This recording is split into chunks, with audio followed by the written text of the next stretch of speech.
Forgive me, Cardinal. Hold on a second. No, hold on a second.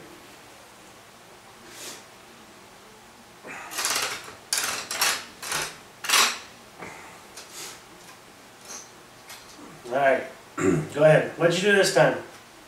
Well, last week I kind of guaranteed that not only would the 49ers beat the Seattle Seahawks, but they would cover the spread.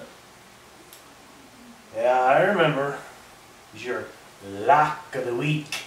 Yeah. Yeah, I also remember there was a certain penalty you imposed upon yourself. Yeah, about that. I can't do it. I can't wear the Ravens colors. I can't do Oh, it. yes, you can! Take him!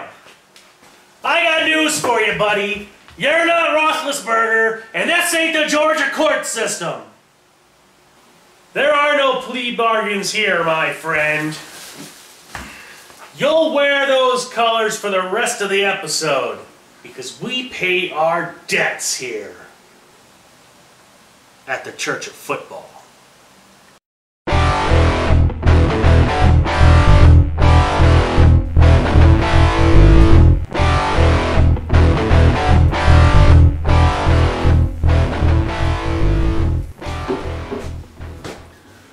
We welcome you this week in the name of Sanders, Peyton, and Dunn.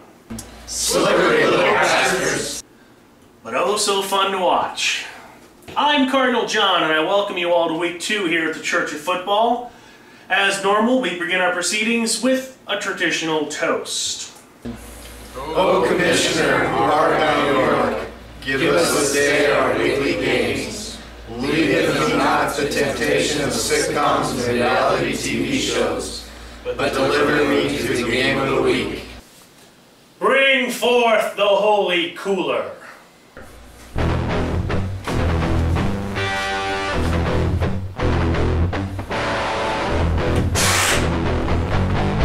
The bar is open.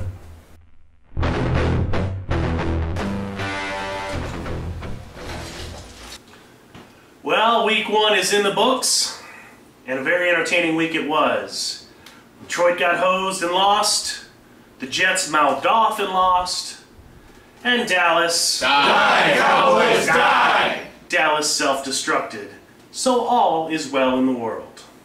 Woo! As you know, part of what we do here at the Church of Football is to provide you guidance in all things football related. So, with that in mind, I'd like to introduce Reverend Lloyd for the first reading of the week. Lloydo? Woo! Thank you, Cardinal John. I read today from the book at Caesars. Time for this week's picks. Green Bay is favored by 13 over the Buffalo Bills. Buffalo's traveling to Lambeau Field and they don't stand a chance. Take the Packers, give the points, the Bills suck. My second game of the week is Pittsburgh traveling to Tennessee. Tennessee is favored by 5.5 points. Take the Titans to cover on that one. Also, the over-under is 37 total points for this game. This is going to be a low-down, dirty, nasty football game. Take the under. For my third game of this week and my fourth pick, Philadelphia Eagles travel to Detroit to take on the Lions in their first home game. Matthew Stafford, their starting quarterback, got injured last week, and things don't look like they're going so well in Detroit. Philadelphia's favored by 4.5.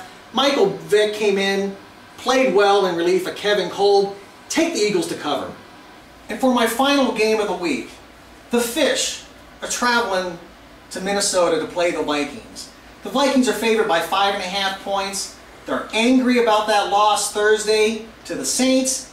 Take the Vikes to cover and win this game. And since this is my lock of the week, this is what I will do if those Vikings fail me and break my heart.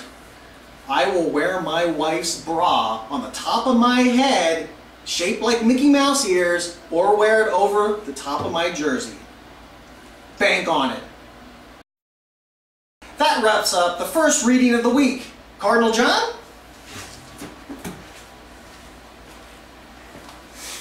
Thank you, Reverend Lloyd. Thank you. You know, I was struck by a thought last Sunday night as I enjoyed the Cowboys. Die, Cowboys, die!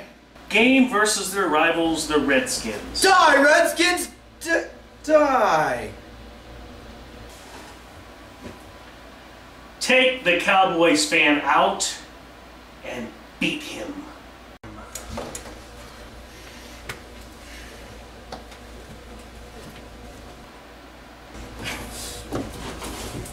Jerry Jones will hear about this!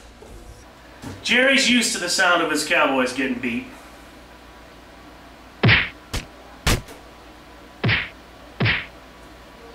Ah! Yeah, that's the stuff.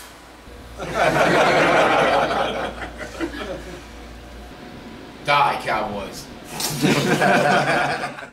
Alright, well, let's move on to our second reading of the week. This week presented by myself. So last week we introduced you all to our fake fantasy team we call the Afterthoughts. And we kind of put that little rule out there that if you can't beat these guys, you need to find another game to play. Well, 57 points later, I think we're going to have to change that and say that if you did beat these guys, well, you're pretty damn good at this game. But this week's team should fall more in line. The cream will rise to the top, so maybe the first few weeks the teams will be a little overpowered, but by the time we get into the season, the teams will be more what they should be. Anyway, here is this week's team. Starting at quarterback this week, we got Derek Anderson from the Cardinals. At running backs, count them, three. We got C.J. Spiller from Buffalo, Reggie Bush from the Saints, and Brandon Jacobs from the Giants. At wide receiver, we're going 2 receivers this week. Jeremy Maclin, the only holdover from Week 1's Afterthoughts team, and Hines Ward. Tight end this week is going to be Fred Davis of the Redskins. Kicker will be Jay Feely from the Cardinals, and we're going to go with New England's defense. Alright, so this is a team that you should beat hands down. I'm predicting at most 25 points. Next, we move on to our sleeper picks. Last week, we didn't do so well.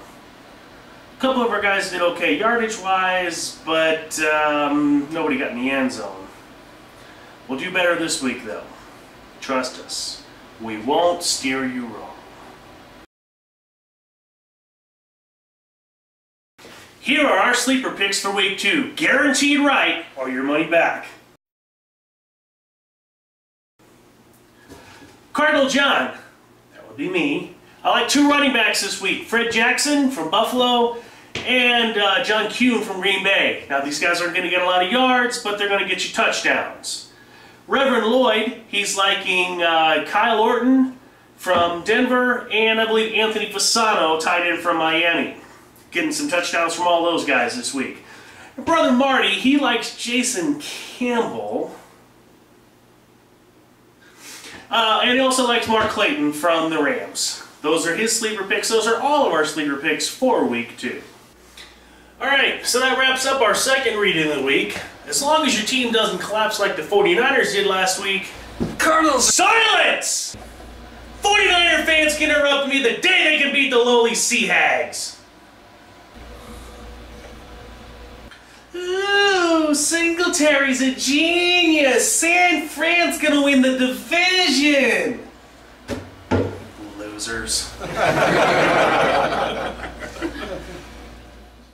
And I hope you're all ready now for the third reading, the Rant of the Week. Presented this week by Brother Marty.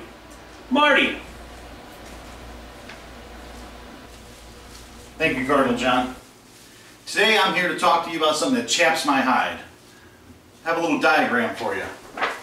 We all like diagrams of football, don't we? This represents a timeline for a half of football. First line, 28 minutes. 2-8. There you go, 2-8. First 28 minutes. The last line, 2 minutes. Now, the NFL, in its wisdom, has come up with any controversial... So what we're saying is, this 28 minutes isn't even worth anything compared to this 2 minutes. If you have a controversial call in the 28 minutes, the coach has the right to challenge the play. The last 2 minutes, he doesn't. The NFL automatically does it for you, slowing down the pace of the game. Okay, some might argue that the last 2 minutes of a half, or the last 2 minutes of the game, are the most exciting. Hey, nice Ravens helmet, Steeler fan! Let me continue. Some might argue that the last 2 minutes of a half or the game are the most exciting. Okay, let's take that argument for a little bit. If it is the most exciting, why in the world would you have some guy up in the booth stop the game? For most of the time, it's not for a right call. It's clearly the refs were doing the right job, but this guy up in the booth somewhere, yeah, can stop the game at his will. Say, no, let's slow down the excitement. And let's take a look at this play. This is wrong. 49ers! Oh, 49ers! Come with this. Take your dip. Pittsburgh's gonna win anyway. And so we come to the end of our services for this week. Week 2 of the new season. The wings are on the grill, the beer's in the fridge. I'm going to ask you all again to go out and revel in your team's victories and agonize over your team's defeats. Come back here again next week in any case. We'll see you then. It's time for kickoff!